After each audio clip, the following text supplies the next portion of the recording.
Bonjour à tous, je suis heureux de vous annoncer l'ouverture de la billetterie du 7e congrès Innovation en éducation qui se tiendra les 21 et 22 février 2026 au Palais des Congrès de Nîmes. 10 conférences, 40 exposants, 16 ateliers participatifs et plus de 650 personnes qui viennent de la France entière. J'ai hâte de vous retrouver les amis, à tout bientôt. Aujourd'hui, vous avez le plaisir d'écouter Charlotte Desrosiers du podcast Pourquoi pas moi. Elle était notre invitée lors des 2 jours du congrès C'est quoi le bonheur pour vous à Arcachon et a tendu son micro à nos conférenciers. Je vous souhaite une belle écoute. Le principal obstacle au bonheur, c'est nos propres pensées. C'est pas quelque chose d'extérieur à soi. Le bonheur pour moi, c'est la liberté. Pour moi, c'est très simple en fait, le bonheur. C'est juste être. Bienvenue sur le podcast C'est quoi le bonheur pour vous. Je m'appelle Julien Perron, je suis le réalisateur du film C'est quoi le bonheur pour vous. Pendant plus de 4 ans, je suis parti à travers le monde pour interviewer 1500 personnes autour de cette question fondamentale. À travers ce podcast, on parlera bien-être, développement personnel et médecine douce. Je vous souhaite un merveilleux voyage sur la route de la connaissance de soi. Je suis très heureuse d'accueillir Julien Perron pour la 2e fois sur le podcast Pourquoi pas moi. Dans le premier épisode, Julien nous partage les coulisses de sa réussite, de sa dyslexie et dysorthographie qui ont fait qu'il n'a pas eu son bac, à son titre de champion de kung-fu, à la création de son entreprise, sans argent ni formation, et à cette aventure incroyable de « C'est quoi le bonheur pour vous ?» Je vous invite évidemment à écouter notre premier échange, disponible sur toutes les plateformes d'écoute. Aujourd'hui, on se retrouve donc à l'occasion du congrès C'est quoi le bonheur pour vous ? Nous allons parler de la raison qui l'a poussé à créer ce 2e congrès et surtout parler de bonheur. Je ne vous en dis pas plus, je vous souhaite la bienvenue dans l'univers de Julien Perron. Bonjour Julien. Bonjour. Est-ce que tu pourrais te définir grâce à un mot ? Jardinier. Tu peux nous en dire plus ? Oui, en fait, si tu veux, j'ai créé mon activité il y a 25 ans maintenant. Et j'ai vraiment le sentiment, dans tout ce que j'ai pu mettre en place jusqu'à aujourd'hui, de semer des graines, tu sais, comme ça autour de moi. Et du coup, en fait, la meilleure définition, quand tu sèmes des graines, c'est jardinier. Donc, je me considère vraiment comme un jardinier. Et très souvent aussi, quand je me présente comme ça dans les interviews, j'aime bien dire que je suis aussi un chef d'entreprise intuitif. Parce que je trouve qu'il y a encore peu de personnes, déjà globalement, qui sont connectées à leur intuition, mais encore moins dans le monde de l'entreprise. Et toutes les décisions que j'ai pu prendre, tous les projets, le congrès, c'est pas le bonheur pour vous, c'est la résultante de l'écoute de mon intuition. D'ailleurs, du coup, donc on est au 2e congrès C'est quoi le bonheur pour vous à Arcachon. Qu'est-ce qui t'a poussé à créer initialement, d'où est venue cette première intuition ? Eh ben, j'ai réalisé un film qui est sorti en 2017 au cinéma, qui a été un carton, qui s'appelle C'est quoi le bonheur pour vous ? À préciser que c'est pas mon métier quand même d'être réalisateur ni producteur de films, mais il s'est avéré que ce film a été vraiment un beau succès. J'ai été dans 400 salles de cinéma pour débattre après avec le public. Et donc, issu de ce succès, on avait envie de préserver l'énergie du bonheur et de se dire comment on pouvait faire en sorte que cette énergie, elle continue à circuler. Donc, on a imaginé un jeu de cartes qu'on a créé, ça fait 4 ans maintenant. Donc, le jeu de cartes, c'est quoi le bonheur pour vous ? Ensuite, je me suis mis à créer un podcast qui s'appelle aussi C'est quoi le bonheur pour vous ? Et puis, de fil en aiguille, je suis devenu aussi auteur et j'ai réalisé 2 livres. J'ai écrit 2 livres qui s'appellent aussi C'est quoi le bonheur pour vous ? Et puis, à un moment donné, on était avec ma collègue qui s'appelle Julie, avec qui je bosse depuis 8 ans, qui est mon bras droit, ma jambe droite, qui est vraiment elle pourrait me remplacer en fait. Je pense que je pourrais moi m'effacer, elle pourrait faire la suite. Et donc on discute et puis elle me dit mais tu sais Julien, peut-être ce serait une bonne idée de faire un congrès autour du bonheur. Et donc voilà, de manière intuitive, j'ai dit mais c'est tellement une bonne idée Julie, et puis on s'est lancé. Julie qui nous écoutera peut-être et qu'on embrasse et qu'on remercie pour tout ce qu'elle fait. C'était quoi l'énergie, l'intention que tu as mise dans cette 2e édition ? C'est toujours la même attention, en fait, quasiment dans tout ce qu'on met en place, parce qu'on a une grande part d'activité aussi dans le monde de l'éducation. Je pars du principe que tout part de l'éducation, donc on fait une vraie connexion entre le monde de la connaissance de soi. C'est pour ça qu'on se retrouve aussi aujourd'hui au congrès C'est quoi le bonheur pour vous, parce qu'on parle de connaissance de soi. Et le monde de l'éducation, il y a un vrai pont. Et donc, moi, ce qui me motive, c'est d'éclairer, de semer des graines, d'où l'idée d'être un jardinier, d'éclairer les consciences, de générer des déclics. Alors, ce qui est bien dans ce type d'événement, c'est qu'une grande majorité des personnes qui viennent sont déjà en chemin. Donc, on en parlait avec Christelle Petit-Colin qui vient de terminer sa conférence et on se disait que bah oui, effectivement, quand tu as un public en face de toi qui est déjà en chemin, qui est déjà en plein questionnement, qui essaie de faire du mieux qu'elle peut pour être la meilleure version d'elle-même, comme on dit très souvent, c'est un bon terreau pour continuer justement à semer des graines. Et donc, ouais, c'est vraiment l'énergie qui nous anime. Et puis, ça fonctionne bien parce que, tu vois, depuis 25 ans, nous, on pense qu'on a impacté un peu plus de 10 millions de personnes. Donc, ça commence à être un beau chiffre. Tu es un jardinier planétaire. C'est un peu ça, ouais, parce que notamment, tu sais, avec les films, parce que j'ai réalisé aussi un deuxième film qui s'appelle L'école de la vie. J'ai eu cette chance de voyager quand même dans beaucoup de pays pour diffuser le film, débattre avec le public après la séance du film. Donc, c'était, ouais, on peut dire un peu planétaire. Ouais. Pourquoi ce sujet du bonheur te touche-t-il si particulièrement? Déjà, j'avais pas réfléchi en fait à cette question. C'est que je me suis retrouvé au Canada pour essayer de créer des ponts entre le Canada et la France. Et à un moment donné, en dormant chez quelqu'un, parce que j'aime bien dormir chez les gens, on a parlé du bonheur. Je lui ai proposé de la filmer avec mon téléphone portable. J'ai regardé cette vidéo, j'ai trouvé ça génial. Après, j'ai commencé à continuer en fait à interviewer les gens parce que j'aimais bien le format. Et puis, de fil en aiguille, j'ai interviewé 1500 personnes dans 25 pays pendant 4 ans.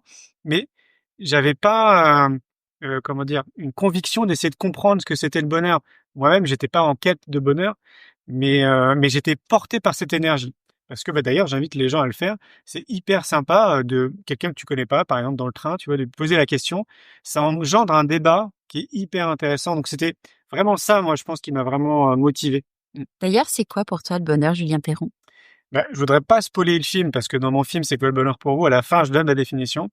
Mais moi, quand j'ai créé mon entreprise, donc il y a 25 ans, j'étais dans une chambre de bonne de 10 mètres carrés au 6e étage à Paris, dans une situation quand même un peu compliquée parce que je suis sorti d'une période où j'avais été SDF. Je resitue le contexte, j'avais pas de diplôme, donc je n'ai pas de diplôme, donc j'avais pas d'argent, mais j'avais une belle connaissance de moi-même. Et parmi ces réflexions que je me faisais, de me dire mais comment je peux me rendre utile dans la société, je me disais je vais créer une entreprise, je vais voler de mes propres ailes. Mais avant ça, c'est quoi mes besoins? J'ai besoin de quoi moi en fait dans ma vie de tous les jours, tu vois, pour être heureux, pour être bien en fait, pour tendre vers du bonheur. Et je remarque qu'avec les années, en fait, ma définition, si c'est une définition, n'a pas changé. J'aime bien le contact avec les gens. C'est pour ça que j'organise des événements. J'adore voyager, donc découvrir. J'ai une curiosité qui est insatiable, j'ai l'impression. L'amour, l'amitié, la nature. Je passe beaucoup de temps dans la nature. C'est des besoins, en fait, qui sont, il me semble, assez fondamentaux pour les êtres humains. En tout cas, pour moi, c'est des réservoirs d'énergie qui sont très importants. Et donc, du coup, je fais du mieux que je peux pour les remplir tous les jours. Et je pense que c'est quelque part, c'est une définition de tendre vers le bonheur. On est complètement raccord parce que, comme tu le sais, j'ai créé une méthodologie qui s'appelle le bilan de compétences et de besoins parce que j'ai cette croyance profonde que tu as besoin de connaître tes besoins pour pouvoir les faire respecter, mais c'est un vrai enjeu aujourd'hui dans notre société de découvrir ses besoins. Et dans la notion de besoin, je joue avec un acronyme où il y a le B de but, le S de sens, il y a l'optimisme, il y a les non négociables aussi. On en a parlé pendant tout le congrès sur le respect de tes valeurs, savoir qu'est-ce qui te porte et qu'est-ce qui t'importe. Et tu sais, je sais pas si tu as fait l'exercice, mais c'est assez étonnant quand tu poses la question à des gens, c'est quoi vos besoins? Il y a beaucoup de gens qui bug. Ils savent pas réellement en fait, ce que sont leurs besoins en fait. Ça va d'ailleurs, tout à l'heure j'anime un atelier justement sur le bonheur, c'est d'être aligné avec ses besoins et je vais les faire travailler sur le fait de savoir s'ils sont capables d'identifier donc le B de but, le E d'énergie, le S de sens, le O d'optimisme, le I de impact et le N de non négociable. Et du coup l'idée ça va être vraiment de leur permettre de réfléchir à chaque étape. Est-ce qu'ils sont capables d'identifier quel est leur but, qu'est-ce qui les met en joie, quel est leur pourquoi, qu'est-ce qui leur donne de l'énergie. Et après, sachant que j'ai créé la pyramide des besoins, alors version Maslow, mais avec une autre version que j'invite à découvrir. Et l'idée, c'est de se dire que tout est nourri, parce que si tu n'as pas de but, tu vas perdre en énergie. Si t'as pas de sens, tu vas perdre en énergie. Tout est interconnecté. Tout à fait. À l'image de notre corps, c'est interconnecté. Est-ce que tu as un conseil pratique à partager avec nous pour cultiver le bonheur? Oui, j'en parle dans mon premier livre, C'est quoi le bonheur pour vous en chemin vers soi. Je parlais de fondamentaux et pour moi, il y a vraiment des fondamentaux qui sont l'alimentation, le sport, le sommeil, la nature, des exercices de relaxation. Je parle de ça globalement dans mon premier livre parce que j'ai vraiment le sentiment que les gens ont oublié en fait cette hygiène de vie, tu sais, qui sont les bases pour moi, juste pour être bien dans ta tête, pour être bien dans ton corps et qui sont accessibles à tout le monde, qui ne nécessitent pas d'argent. mais qui nécessitent du temps, de l'énergie et une forme de discipline. Et donc moi, je rêve qu'une bonne partie de la population puisse vraiment déjà comprendre ça et le mettre en pratique là où ils en sont. Tu vois, vraiment à leur niveau, avec beaucoup de patience, beaucoup d'amour. Chacun fait du mieux qu'il peut, mais d'intégrer ça comme une hygiène de vie. On réfléchit plus quand on se brosse les dents, on réfléchit plus quand on prend une douche. Tu vois, c'est devenu vraiment habituel. Et ben, pour moi, le sport, l'alimentation, le sommeil, la nature, les exercices de relaxation, ça devrait s'intégrer complètement dans notre hygiène de vie. Hier, Marion Dubé disait quelque chose de super juste. Elle disait, bah voilà, on a l'hygiène de se laver les dents, de mettre du déodorant pour soi et pour les autres, mais l'hygiène mentale, ça Ouais. devrait être la même chose. Mais tellement, bien Mhm. sûr. Et souvent, tu sais, je trouve beaucoup en France, on est une population qui est très concentrée au niveau du cerveau. Et on est beaucoup dans les connaissances et très peu dans l'intégration dans notre corps. Et donc, ce premier livre, justement, c'est une belle participation pour revenir à son corps. Ouais, c'est indispensable. Et tu vois, j'accompagne beaucoup de personnes qui ont fait un burn-out ou qui sont aux portes du burn-out. Et du coup, je leur apprends en effet de dire que moi, j'ai découvert ça, mais longtemps après le burn-out, que ton alimentation a un impact sur ta santé mentale, sur tes neurotransmetteurs, sur tellement de choses et Pensez.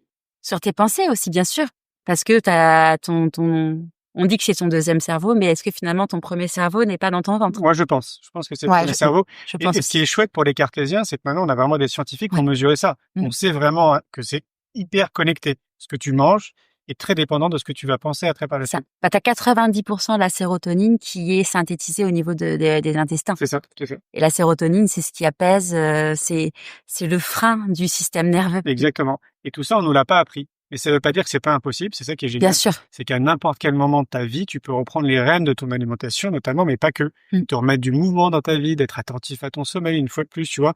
D'aller le plus souvent dans la nature, parce qu'on connaît les bienfaits de la nature. Et tout ça, une fois de plus, c'est vraiment accessible à tout le monde. Ce qui est plutôt compliqué, c'est qu'on a été conditionné à l'inverse. Et donc, de remettre du temps, de l'énergie là-dedans, ça nécessite de passer un cap.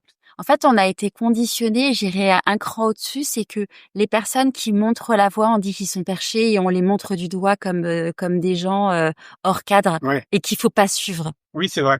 Oui, à voir même parfois même de gourous. C'est ça, où ouais. lui, il mange des graines. Mais Ouais. en fait, les graines, c'est tellement bon pour la santé et en plus, c'est bon en goût. Exactement, ouais. Et puis, alors, le truc compliqué par rapport à l'alimentation, c'est qu'on a chacun une alimentation qui est vraiment bonne pour nous. C'est ça qui est Tu très vois, compliqué. C'est ça qui est compliqué, c'est que c'est vraiment à chacun, on peut pas dire, tiens, à tout le monde mangez des fruits, Ouais. vous soyez vegan ou végétarien. Il faut se placer un peu comme un chercheur, je trouve, et essayer de voir ce qui nous fait du bien, Ouais. ce qui nous apporte de l'énergie, de la vitalité. Et c'est un long process. C'est vraiment un long process.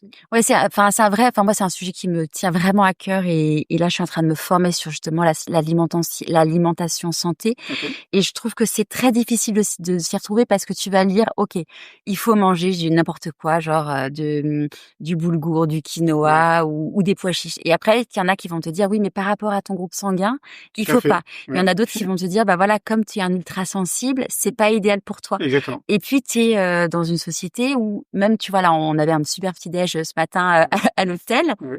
Tu te dis, OK, comment je fais pour respecter tout ce que je veux mettre en place? Alors bon, fait. bah voilà, ce matin, j'ai fait tout ce que je dis qu'il ne faut pas faire. Je me suis je mangé un comprends. cannelé au petit déjeuner, mais je l'ai mangé en me disant, je me fais un kiff, mais c'est pas mon quotidien. Et du coup, c'est d'arriver exactement à surfer dans ce truc-là. C'est exactement ça, parce que il y a des personnes qui pourraient s'auto-flageller, tu sais, de pas faire bien, on va Ouais. dire. Et moi, je suis plutôt de me dire, fais ça en conscience, parce que si déjà dans ton quotidien, tu fais du mieux que tu peux, c'est déjà très très bien en soi, ouais. Et si tu envoies le signal à ton cerveau, oh, tu manges le cannelé, c'est pas bien, dans ton bah corps, ouais. il va ressentir que c'est pas bien. Oui, c'est sûr. Tu as réuni des profils très variés, des conférenciers venus d'univers vraiment très différents, mais avec tous une richesse absolument incroyable. Donc, juste pour ça, merci Julien. Merci. Qu'est-ce qui les relie selon toi? Ce qui les relie, je crois que c'est encore une histoire de transmission. Tu sais, je vois encore ça comme un jardinier. On est tous vraiment impliqués de la même manière, avec des outils différents, avec une façon de dire les choses différentes, mais notre objectif commun, et je parle un peu pour nous tous, parce que tu en fais partie aussi, bah, c'est de semer des graines, c'est d'inspirer les gens, c'est de les faire évoluer, c'est de déconditionner aussi, parce qu'on est extrêmement conditionné dans nos sociétés respectives, peu importe le pays d'ailleurs dans lequel on est. Parce que je pense qu'on peut vraiment devenir souverain de sa vie, vraiment. De sortir, tu vois, du cadre de ce qu'on nous a imposé, entre guillemets, très tôt, voilà, en tant qu'être humain. Et ça, une fois de plus, oui, ça nécessite du temps et de l'énergie, mais là, dans des événements comme ça, c'est des catalyseurs, en fait. Il y a des déclics dans tous les sens. Il y a beaucoup de personnes qui déchargent aussi beaucoup de choses. Enfin, pour moi, d'ailleurs, si je fais une petite parenthèse, il faudrait qu'il y ait plus d'événements comme ça. Pas forcément nous, les événements qu'on organise, hein, mais qu'il y ait d'autres porteurs de projets qui organisent des événements similaires. Parce que le fait de partager ce temps ensemble là pendant 2 jours, rien que ça, hormis les conférences et les exposants, c'est des catalyseurs justement de déconditionnement, de déclic, des générateurs de prise de conscience. Il y a même des gens qui se rendent compte et qui vont peut-être se marier, tu sais, par la suite. Enfin, voilà, je trouve que on participe tous à ça en fait. Oui, puis après on sème personnes, tous des graines parce qu'on Ouais. va. Alors bon, nous c'est notre mission, c'est notre quotidien, c'est notre métier. Mais il y a des personnes, ils vont partager ça à leurs enfants. Enfin, moi Oui. je sais que évidemment je vais partager ça à mes enfants, mais en tout cas ça sème aux amis. Oh, j'étais à cette conférence, j'ai appris ça, c'était génial. Tout à fait, tout à fait. Et ce que je dis souvent, ça c'est plutôt pour les gens qui participent, c'est que de bien préserver en fait cette énergie, tu sais, parce que là tu dis oui, on va en parler à des personnes et il y a des personnes à qui tu peux pas en parler, qui seront pas ouverts d'esprit et qui vont vite juger. Et je pense que quand on est dans un chemin comme ça, comme le nôtre, tu sais, d'apprendre à mieux se connaître, de comprendre notre mode d'emploi, il faut être assez vigilant auprès de qui on parle de tout ça parce que ça peut même nous décourager d'une certaine manière, voire même nous faire arrêter en fait notre chemin en disant non en fait c'est peut-être n'importe quoi ce que je fais. Donc de vraiment être très vigilant à tout ça. Ouais. Ouais. C'est marrant parce que c'est pas marrant, c'est pas le mot, mais t'as partagé ça en conseil dans Oui. ton introduction au moment du sommeil. Je trouvais que c'était très juste de le faire parce que dans ma vie d'avant, j'avais assisté par exemple à une constellation familiale. J'étais revenue avec une énergie incroyable et tout. Et la personne, mon ex-mari, j'étais rentrée, il m'avait regardé genre, mais il faut que tu sortes de ta secte, quoi. Voilà. Et du coup, c'est vrai que c'était très difficile parce que tu sens que tu es en train de voir un champ des possibles qui va t'ouvrir une vie qui te correspond. C'est ça. Et à côté de ça, tu as une personne dans ton quotidien qui te freine. Et il y a beaucoup de personnes dans les conférenciers qui ont posé cette question-là. Et moi aujourd'hui, c'est vraiment une question que je me pose à chaque fois quand je rencontre quelqu'un. C'est comment je me sens après. Est-ce que je m'en Super sens important. mieux, Ouais. moins bien, pareil? Alors, il peut arriver que ta copine, elle est pas bien, oui. voilà. Et l'amitié, c'est là pour être. Mais du coup, d'identifier ces vampires énergétiques, Tout à fait. ça te change ta vie. Oui, complètement, ouais. Et c'est bien de le dire parce que je pense que tout le monde n'est pas vigilant à ça.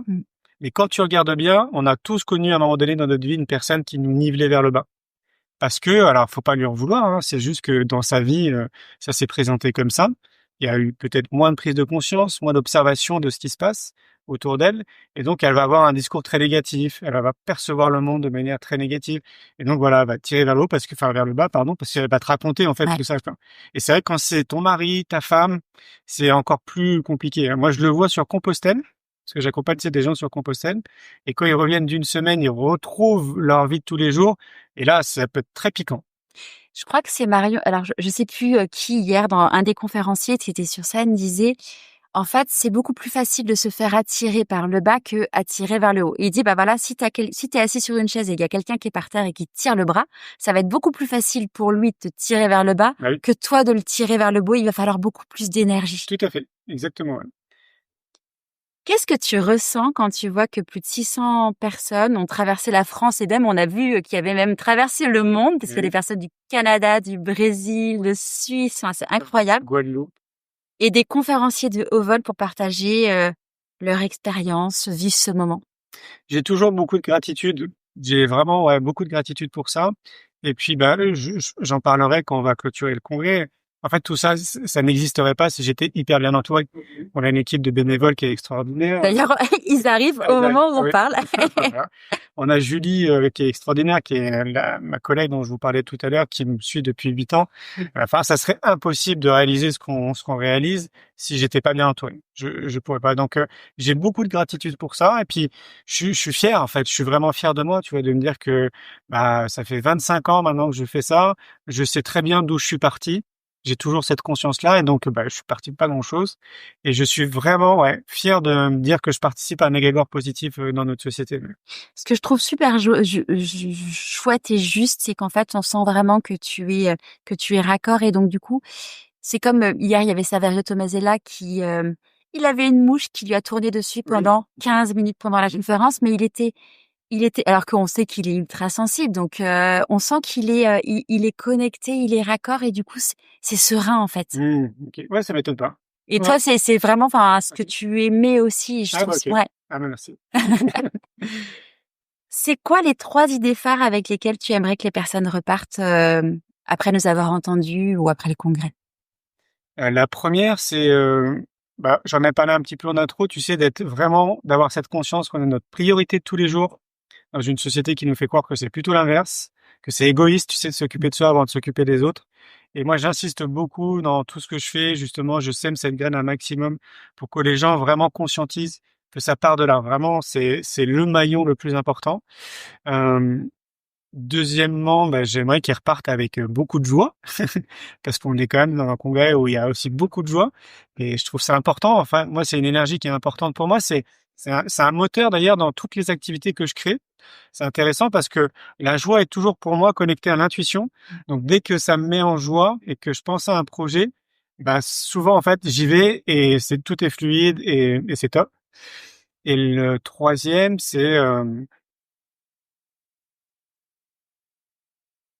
d'avoir cette conscience que quand je prends soin de moi, je prends soin du collectif.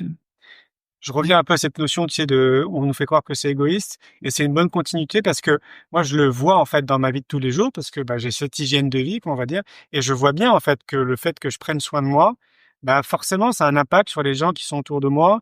Je pense que c'est peut-être grâce à ça aussi que je suis hyper bien entouré, que c'est grâce à ça aussi que mes activités, elles sont plutôt florissantes, que je me sens bien, en fait, tout simplement, tu vois, dans ma tête et dans mon corps. Et donc, même sans rien dire, je pense, et sans rien faire, l'attitude de ce que tu es, de ce que tu dégages, déjà, je pense, est potentiellement inspirant pour le collectif.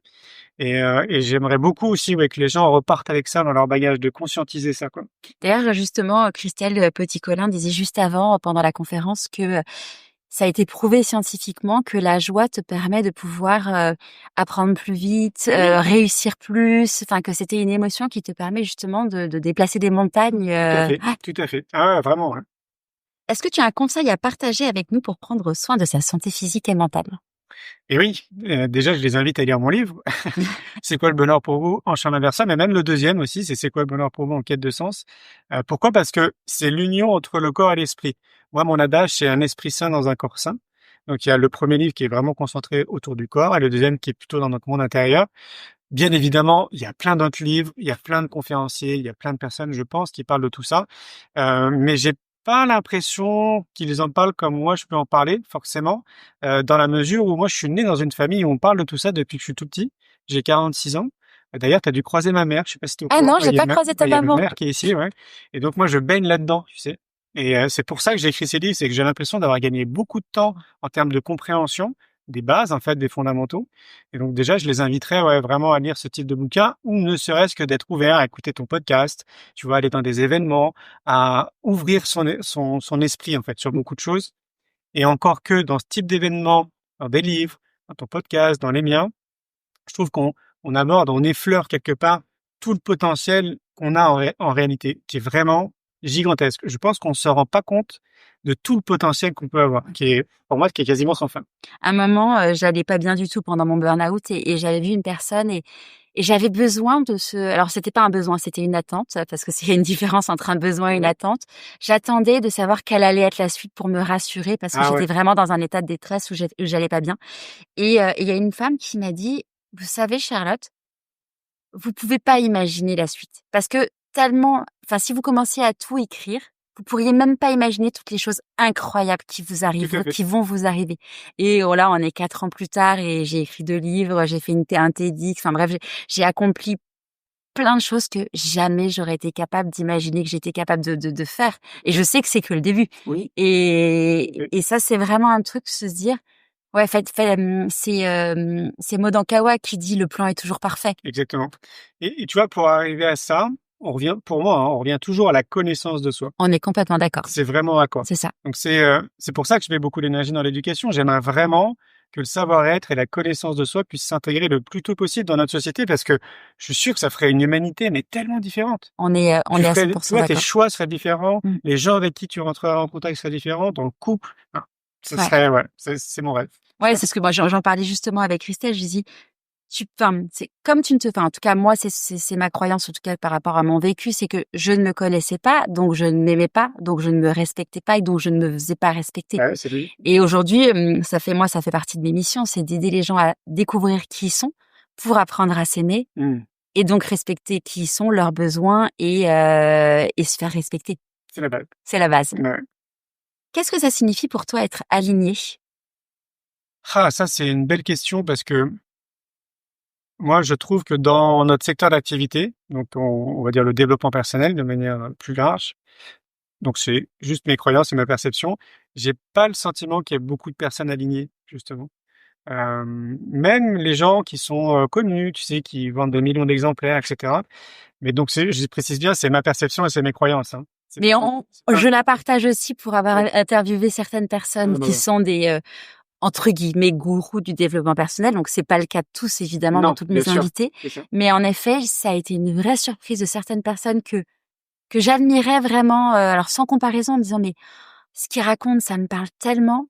Et là tu vois, bon j'ai eu le plaisir grâce à l'événement de rencontrer plein de personnes que j'admire comme Saverio Tomasella, Ouais. comme Christelle Petit-Colin et en fait, c'est des gens où tu sens qu'ils sont alignés, qu'ils sont raccord avec ce qu'ils disent et ce qu'ils font, et qui sont ouverts et qui ont envie de découvrir les autres. Et c'est pas juste une posture ou un business. Tout à fait, tout à fait. Et donc, pour moi, l'alignement, ça va être aligné entre ce que tu dis, ce que tu fais et ce que tu penses. Et je pense que pour en arriver là, il faut être dans une vraie discipline de vie, donc une hygiène de vie, donc du prendre soin de soi à tous les niveaux, donc corporel, santé mentale, etc. Et donc moi, j'ai l'impression qu'il y en a quand même pas beaucoup qui sont vraiment dans cette discipline de vie. Et je trouve qu'il est encore beaucoup plus importante quand tu es sur scène, quand tu écris des livres, quand tu transmets en fait des choses. Et c'est super qu'ils le fassent parce que ça aide des millions de personnes quand même. Mais ouais, l'alignement pour moi il passe par là. Ouais. C'est vraiment une hygiène de vie qui va te permettre d'être très aligné entre ce que tu dis, ce que tu fais et ce que tu penses. C'est une espèce de notion d'équilibre. Tu sais, j'ai un tatouage ici en sanskrit qui veut dire équilibre.